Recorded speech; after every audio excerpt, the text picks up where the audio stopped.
Hola, buenas tardes.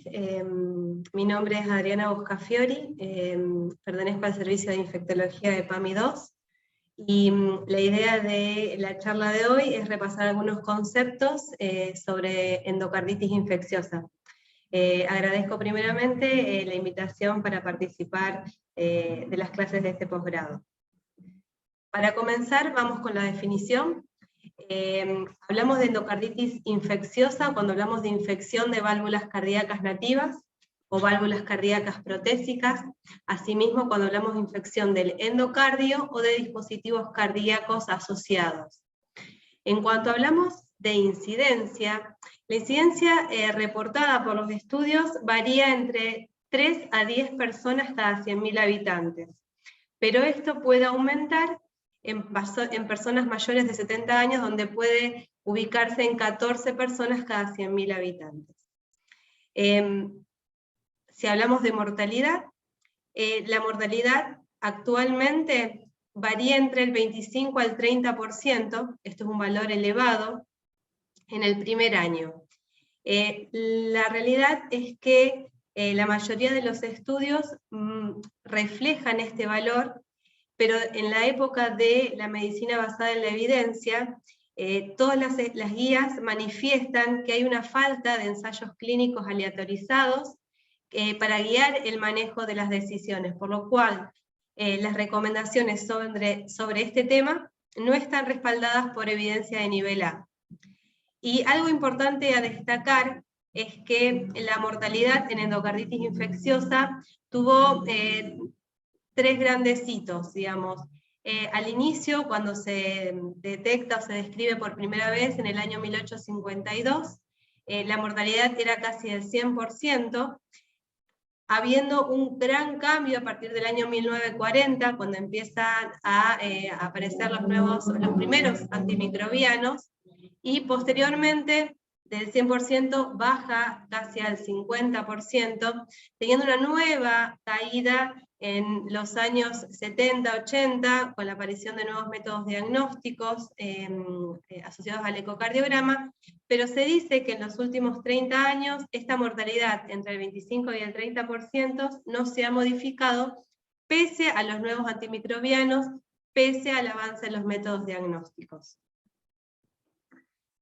En nuestro país se lleva a cabo ya en 3 oportunidades, en 3 ediciones, el estudio observacional prospectivo impulsado por la Sociedad Argentina de Cardiología, que es el estudio EIRA, que es el estudio de endocarditis infecciosa en la República Argentina.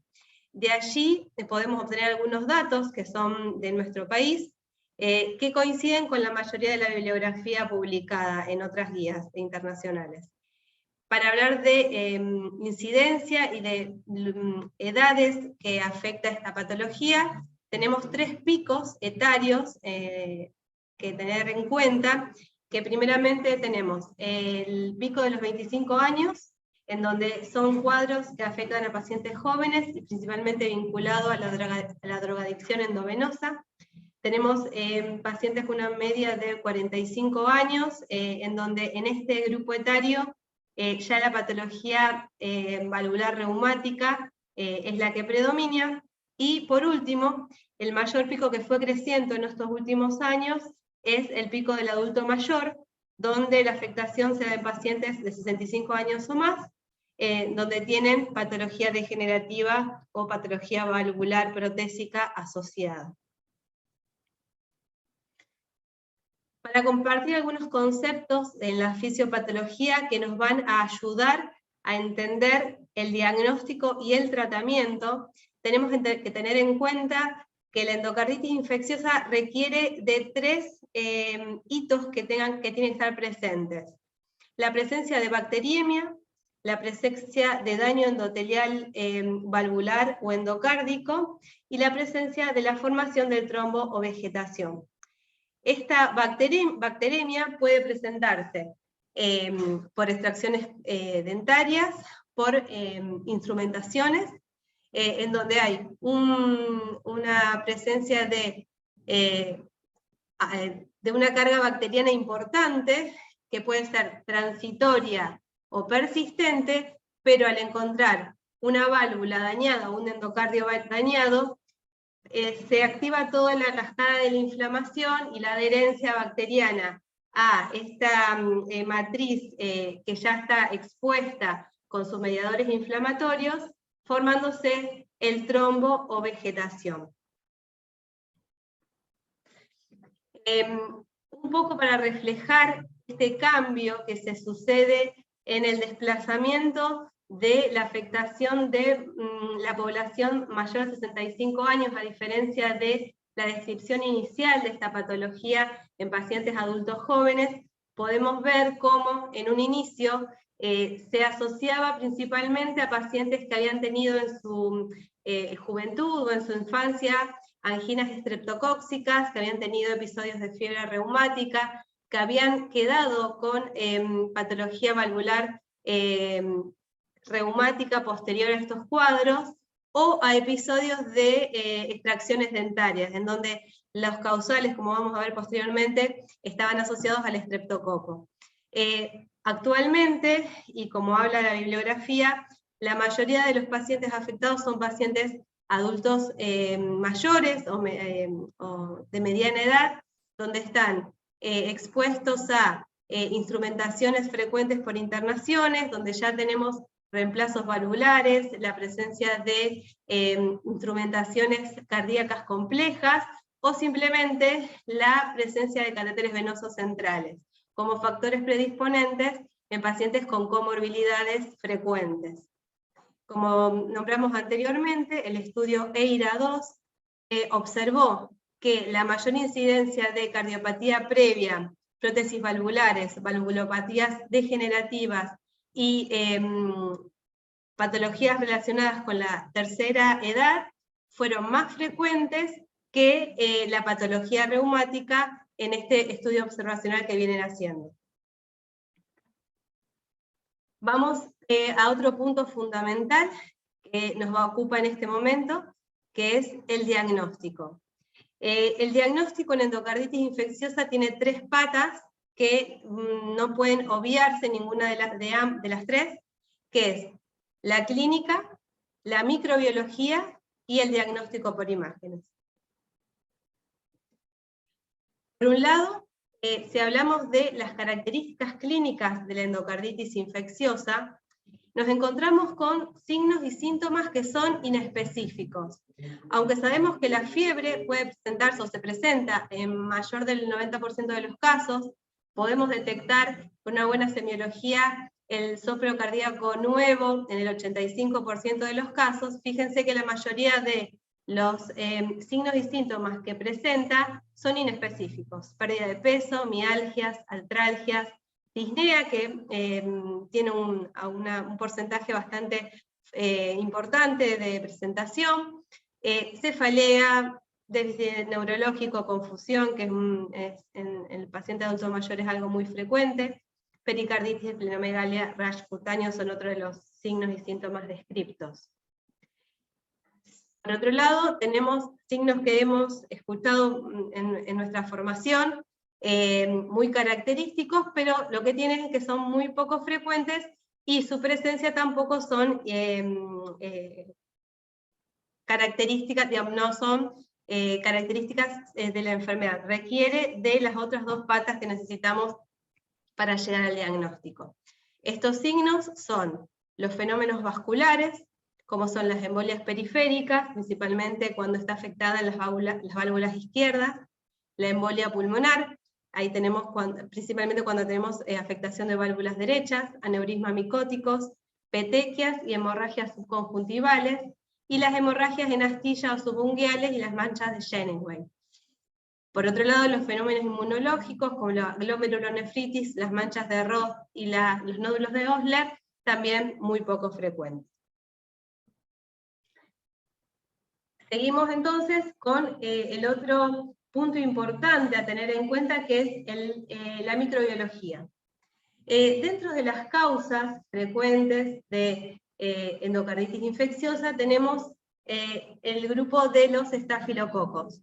Se vio que hubo, como nombramos anteriormente, este desplazamiento que hay desde el paciente más joven con patología reumática, con valvular reumática, a un paciente adulto mayor con comorbilidades y con instrumentaciones o frecuentemente válvulas protésicas, adquiere mayor relevancia el Staphylococcus aureus como causante en un gran porcentaje de endocarditis. Por lo cual, el grupo estafilococo, principalmente el Staphylococcus aureus, y mucho menos frecuente el Staphylococcus coagulasa negativo, llevan la delantera en las causas de mayor frecuencia de endocarditis.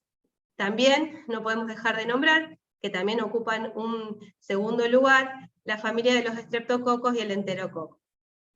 Por último, con mucha menos frecuencia, tenemos el grupo ASEC, las especies de cándida en las endocarditis micóticas, y en un grupo que es muy bajo el porcentaje, tenemos aproximadamente el 10% hemocultivos negativos o causas no identificadas. ¿Por qué es importante este ítem que es la microbiología? Porque va a depender de nuestro proceder la identificación de las causas de endocarditis. Tiene que ver con nuestra solicitud de hemocultivos. Se dice en las diferentes publicaciones que hasta el 90% de los casos de endocarditis tienen hemocultivos positivos. Lo importante, y para remarcar, es que los hemocultivos deben tomarse antes de iniciar el tratamiento antimicrobiano. Se sugiere tomar 3 muestras de hemocultivos en un volumen no menor de 10 mililitros por botella de hemocultivo para tener un total de 30 mililitros por serie, y el intervalo entre hemocultivo y hemocultivo dependerá de la gravedad del cuadro y de la urgencia del inicio del tratamiento. Se dice, o se prefiere, o se sugiere, que al menos debe haber 1 hora de diferencia entre el primer hemocultivo tomado y el último, en diferentes sitios de menopunción. No hay una mayor rédito si se toma sangre arterial o sangre venosa, y también para remarcar que, y va a tener relación con la importancia de identificar el agente causal y la importancia de iniciar un tratamiento adecuado, se sugiere, que es algo que a veces es muy difícil de sostener en la práctica clínica, que si el paciente ha tenido tratamiento antimicrobiano previo, que es algo muy frecuente, en las últimas 2 semanas, y el paciente se encuentra estable, podemos tomar 2 a 3 hemocultivos por día, cada 2 a 3 días, con el objetivo de que si los primeros hemocultivos vienen negativos, podamos tener rescate bacteriológico. La incubación de estos hemocultivos que hemos tomado, se sugieren entre 5 a 7 días para la mayoría de los microorganismos causales, incluidos el grupo ASEC, que a veces teníamos la costumbre de prolongar esta incubación a 2 a 3 semanas. Sí deberíamos solicitar que esta incubación se prolongue cuando sospechamos de Bartonella o algunas especies de Brucella. Para complementar los hemocultivos como método diagnóstico microbiológico, algunas causales de endocarditis infecciosa menos frecuentes, pero que tenemos que pensarlas cuando tenemos hemocultivos persistentemente negativos, son las endocarditis como causa Brucella, Bartonella, Legionella, Coxiella, Trophirima Whippley y el Mycoplasma. En todas ellas, como ustedes observarán, la PCR es un método alternativo, la serología en el caso de la Coxiella burnetii, y en lo posible lo que es inmunohistología o histología en los diferentes causales que hemos nombrado. Como tercer punto a tener en cuenta en el diagnóstico de esta patología, tenemos la ecocardiografía. La ecocardiografía juega un rol fundamental tanto en el diagnóstico, en la detección de las complicaciones y en el manejo terapéutico. Los dos métodos diagnósticos ecocardiográficos que tenemos son el ecocardiograma transtorácico y el ecocardiograma transesofágico. El ecocardiograma transtorácico nos permite la detección de vegetaciones en un paciente con alta sospecha clínica de endocarditis infecciosa. Lo que suma el ecocardiograma transesofágico es que se recomienda como estudio de primera línea para el diagnóstico en pacientes con sospecha de endocarditis infecciosa de válvula protésica asociada a dispositivos como son el marcapasos o el desfibrilador autoimplantable, y para valorar sus complicaciones. El diagnóstico en pacientes con enfermedad valvular y hemocultivos positivos con un ecocardiograma transtorácico que no es diagnóstico, se puede concretar también con el ecocardiograma transesofágico, y también la endocarditis infecciosa complicada o con sospecha de complicación, como es la presencia de abscesos, perforación, shunt, embolia o bloqueo AB, nos va a definir el ET, la extensión y la gravedad. La mayoría de los estudios de las guías de endocarditis plantean como estudio inicial al ecocardiograma el transtorácico. Como vemos, la sensibilidad para detectar vegetaciones del transtorácico es del 40 al 65%, y del ET, del transesofágico, aumenta al 90 y hasta el 100%. Pero, pese a esto, por una cuestión de costo-beneficio, salvo en las excepciones que hemos nombrado, como son válvulas protésicas, dispositivos cardíacos, alta sospecha con ecocardiograma transtorácico negativo y presencia de bacteriemia Staphylococcus aureus principalmente, o las búsquedas de complicaciones, sigue siendo el transtorácico el primer método a utilizar ante la sospecha de endocarditis infecciosa. Como decía William Osler, hay pocas enfermedades que presentan mayores dificultades en el camino del diagnóstico, como es la endocarditis maligna. Dificultades que en muchos casos son prácticamente insuperables. Como conclusión de lo que hemos revisado, podemos observar que tenemos una clínica inespecífica, la presencia de bacteriemia que debemos detectar, y por otro lado, la necesidad de un estudio por imágenes para complementar estos dos pasos anteriores. Por lo cual, como no es fácil arribar al diagnóstico, pese a que parece claro, pero no es fácil arribar al diagnóstico de endocarditis infecciosa, en la Universidad de Duke se plantearon la necesidad de realizar criterios diagnósticos que nos acerquen a este diagnóstico definitivo. Para tener en cuenta estos criterios que han planteado, los famosos criterios de Duke modificados, tienen una sensibilidad y una especificidad del 80% para el diagnóstico de endocarditis infecciosa de válvula nativa izquierda. Como todos los criterios diagnósticos que conocemos, no modifican ni reemplazan el juicio clínico.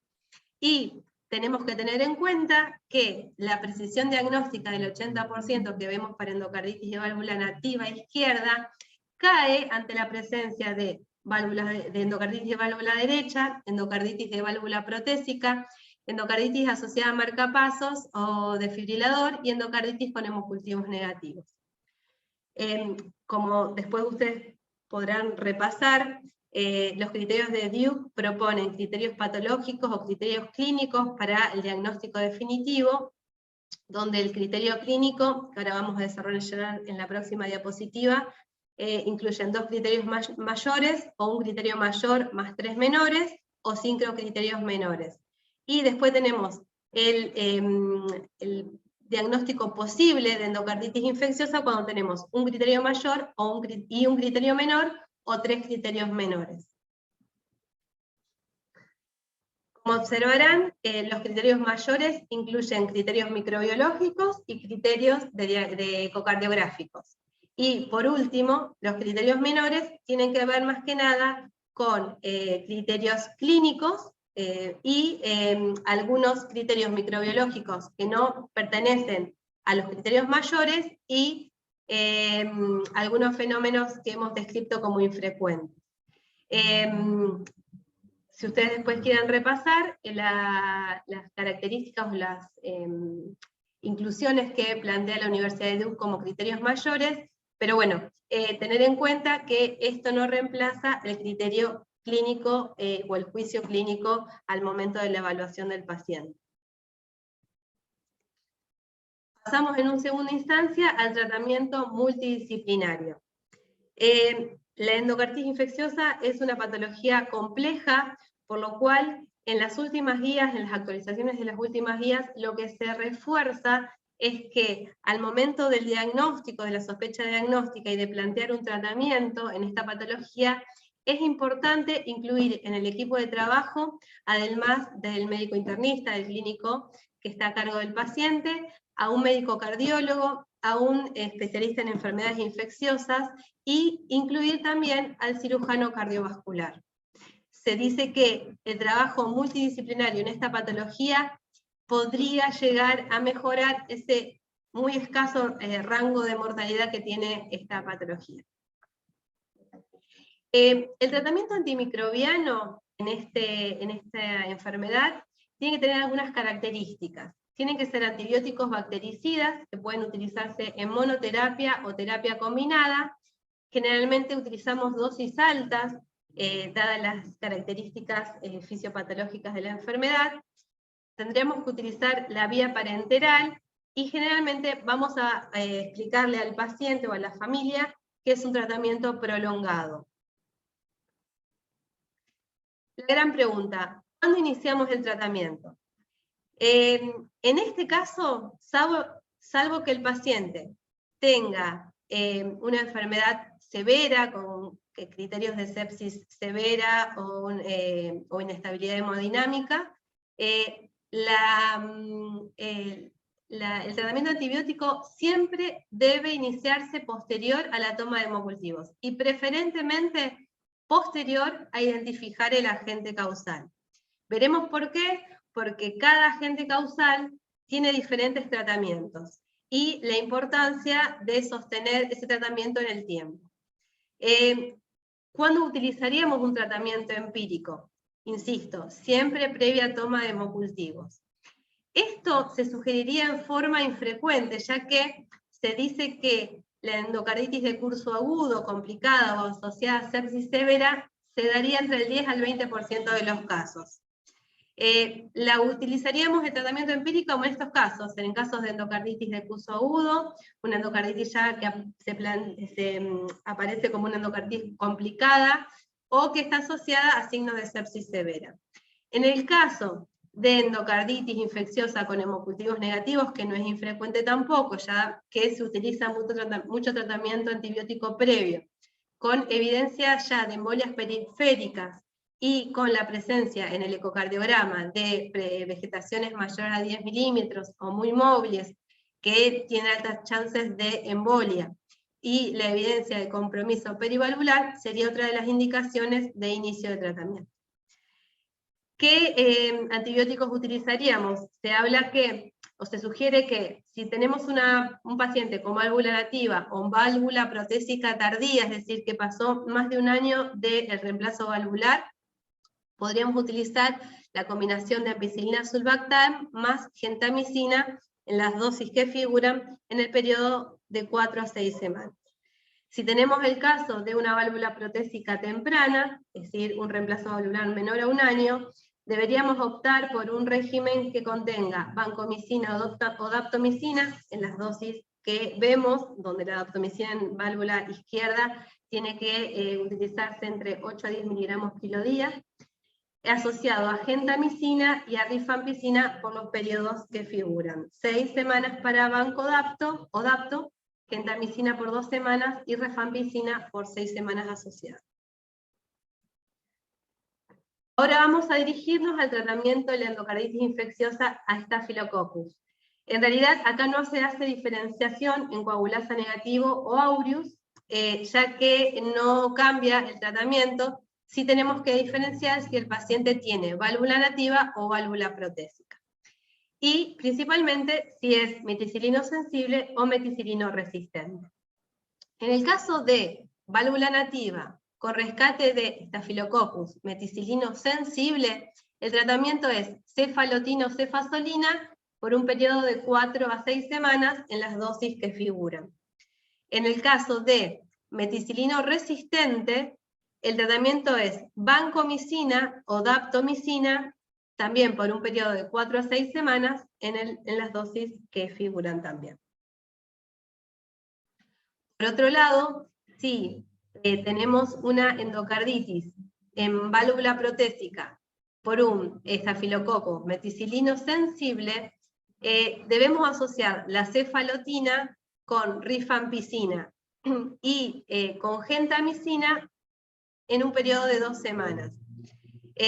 Por otro lado, en el caso de estafilococos meticilinos resistentes, debemos utilizar vancomicina más gentamicina más rifampicina, también por un periodo de 6 semanas la vanco y la rifan, y 2 semanas la gentamicina, y otra opción es el uso de la daptomicina. Para comentarles algunas características de la vancomicina y algunos datos que tenemos que pedirle al laboratorio de microbiología al momento de tener hemocultivos positivos a este género. Sabemos que la vancomicina tiene una pobre penetración tisular e intracelular. La velocidad bactericida es lenta, no actúa en la biopelícula o biofilm y no interfiere en la producción de toxinas bacterianas. Sabemos que también que puede fracasar cuando se emplea frente a variantes de Staphylo aureus con heteroresistencia o con sensibilidad intermedia. La farmacocinética sabemos también que es poco predecible. Por eso, cuando nosotros vemos que tenemos rescates en hemocultivos, bacteriemias, estafilococos, tenemos que solicitarle al laboratorio de microbiología siempre que la sensibilidad a vancomicina se haga por ITES o por dilución, no por difusión por disco, por lo cual nos tienen que informar la concentración inhibitoria mínima de vancomicina. Y por otro lado, es una sugerencia, aunque esto también es controvertido, el dosaje de los niveles de vancomicina en suero para medir vancocinemia.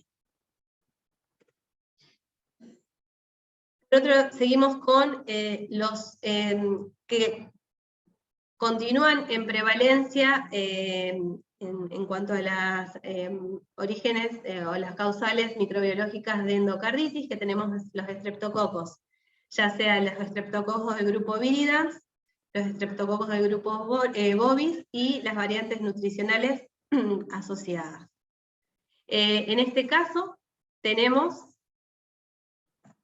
incluye grupo mutans, grupo bovis. Ahora tenemos que tener en cuenta que tiene una nueva denominación, que es el Galloliticus, el grupo milieri, que implica el constellatus, el anginosus y el intermedius, y el grupo mitis, y también las variantes nutricionales. En este grupo microbiológico, lo importante a tener en cuenta es que debemos tener las pruebas de sensibilidad a penicilina, que los puntos de corte que tomamos acá en Argentina, y que la Sociedad Argentina de Cardiología y la Sociedad de Infectología y el Malbram, se asocian a los puntos de corte que publica la Sociedad Americana de Cardiología. Tenemos 3 puntos de corte donde tenemos alta sensibilidad a penicilina, sensibilidad intermedia a penicilina y resistencia a penicilina. Entonces, siempre tenemos que tener una comunicación con el bacteriólogo de la institución, porque no solamente tenemos que tener la identificación, tenemos que ir generalmente lo informan, pero es importante tenerlo en cuenta para nuestra formación. Fíjense que cómo varía el tratamiento en base a si estos rescates son penicilinos sensibles, con sensibilidad intermedia o con sensibilidad, con resistencia.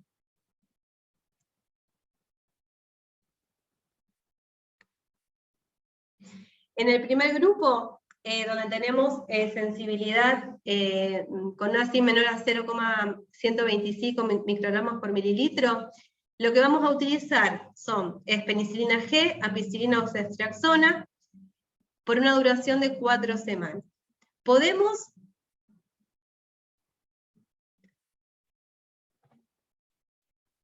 utilizar un régimen acortado de 2 semanas, en donde utilizamos penicilina G, ampicilina o ceftriaxona asociada a gentamicina. Ya cuando nos informan una sensibilidad intermedia a penicilina, lo que va a variar es la dosis principalmente que utilicemos de penicilina, y la asociación con gentamicina ya no es una opción. La duración del tratamiento se mantiene en 4 semanas para las penicilinas y los beta-lactámicos en general, y la gentamicina debe prolongarse por 2 semanas. Y por último, cuando tenemos una SIM alta a penicilina, es decir, tenemos cepas resistentes, y cuando tenemos las variantes nutricionalmente dependientes sin tener necesidad de tener una SIM alta, tenemos que utilizar penicilina sódica asociada a gentamicina, ya generalmente por un periodo mucho más prolongado, en asociación continua durante todo el periodo con gentamicina, que es de 4 a 6 semanas. Vamos al próximo grupo que vamos a resaltar en cuanto al tratamiento, que es al grupo de los enterococos. El enterococo fecalis es el causal más frecuente, ya casi el 90% de los casos, en endocarditis infecciosa, y más raramente se presenta enterococo faecium. En el caso de enterococos tenemos que evaluar la resistencia a aminoglucósidos y a ampicilina. Entonces, si tenemos enterococos con baja resistencia a gentamicina, el tratamiento sugerido es ampicilina o penicilina G sódica por un periodo de 4 a 6 semanas. Mientras que la asociación con gentamicina debe realizarse también de 2 a 6 semanas según la evolución. La alternativa, dada lo que uno siempre busca, es evitar la nefrotoxicidad en estos tratamientos tan prolongados. Entonces, una de las alternativas que se vio que tienen igual eficacia es la asociación de ampicilina con ceftriaxona durante un periodo de 6 semanas. Por otro lado, tenemos enterococos con alta resistencia a gentamicina, donde la sugerencia es utilizar ampicilina más ceftriaxona o daptomicina más ampicilina durante un periodo de 6 semanas, obviamente sin poder utilizar la opción que combina con la gentamicina. Puede presentarse la situación en donde los enterococos tienen resistencia a ampicilina. No es lo más frecuente en fecalis, pero sí en faecium, que sigue siendo el causal de menor prevalencia. En este caso, si tenemos resistencia a ampicilina, la opción es vancomicina más gentamicina durante 6 semanas, y en el caso de enterococos con resistencia a ampicilina y a vancomicina, las opciones, aunque el pronóstico es mucho más reservado, es daptomicina o linezolid. También ambos durante 6 semanas como mínimo. Está pasando a otra parte del tratamiento que, como nombramos al inicio del tratamiento, es importante incluir en el equipo de trabajo al cirujano cardiovascular. Nos preguntamos, ¿cuándo hay que realizar esta consulta? En realidad, como dijimos, tienen que participar en las decisiones terapéuticas, pero tener en cuenta que tenemos que tenerlo presente principalmente en endocarditis infecciosas con insuficiencia valvular de moderada a grave, endocarditis que tengan que presenten insuficiencia cardíaca de cualquier grado, ante la evidencia o la detección de complicaciones como son el absceso, la perforación valvular, la presencia de embolias sistémicas, cuando observamos que hay vegetaciones mayor a 10 milímetros, cuando el paciente se presenta con inestabilidad hemodinámica, y claramente cuando hay una endocarditis asociada a implantes intracardíacos, como son válvulas protésicas, marcapasos y otros dispositivos. La indicación de tratamiento quirúrgico, lo volvemos a nombrar, es ante la presencia de insuficiencia cardíaca, complicaciones infecciosas, para la prevención de embolia, esto principalmente en vegetaciones que son de mayor a 10 milímetros, y uno de los puntos que a veces es controvertido es cuando tenemos infecciones persistentes, con bacteriemia persistente, o cuando tenemos pacientes que tienen bacterias multiresistentes, es decir, que se nos escapan a los tratamientos habituales, o que empieza el paciente a tener toxicidad por tratamientos prolongados. Por último, creo que es un punto importante a destacar, que también tenemos herramientas para favorecer o disminuir uno de los factores de la fisiopatología de esta enfermedad, que es disminuir la probabilidad de bacteriemia, y podemos hacerlo con algunas sugerencias, pero también con algunas acciones de los médicos. Principalmente es importante sugerir al paciente ambulatorio, que parece que no es nuestra área, pero la higiene bucal. Se sabe que con cada cepillado dental se producen durante el día múltiples episodios de bacteriemias que son fugaces, que no tienen alta carga, pero se dice que si el paciente presenta una higiene bucal deficitaria, con periodontitis y lesiones dentarias de mal estado general, esto favorece que estas bacteriemias sean de mayor carga bacteriana y más frecuentes. Por nuestra parte, tenemos que optimizar el uso de catéteres vasculares y dispositivos. Últimamente, o en las últimas décadas, la endocarditis dejó de ser una enfermedad adquirida en la comunidad.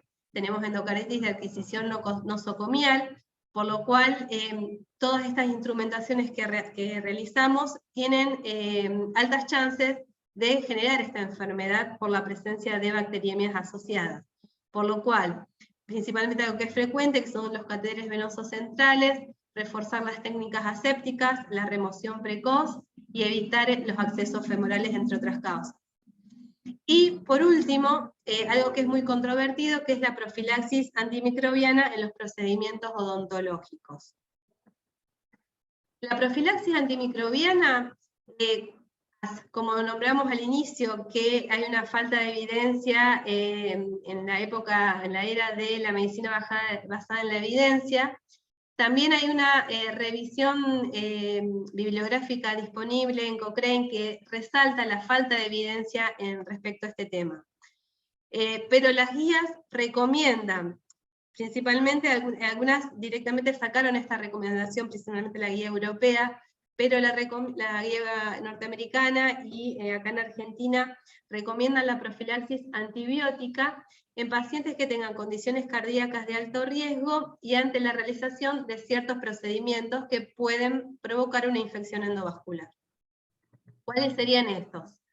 La condición cardíaca tendría que tener el paciente sería deberíamos pensarlo en pacientes con reemplazo valvular protésico, pacientes con endocarditis infecciosa previa, pacientes con cardiopatías congénitas no reparadas o con defectos post-reparación.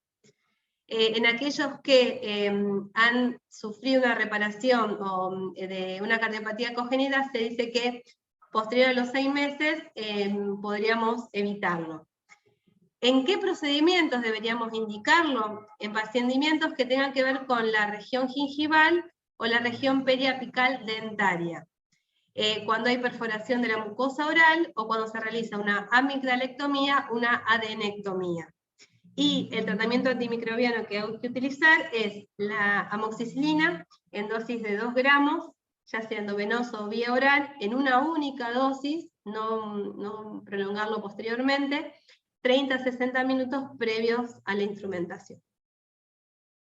Bueno, les agradezco la atención, cualquier duda pueden contactarme y espero que les haya sido útil. Muchas gracias.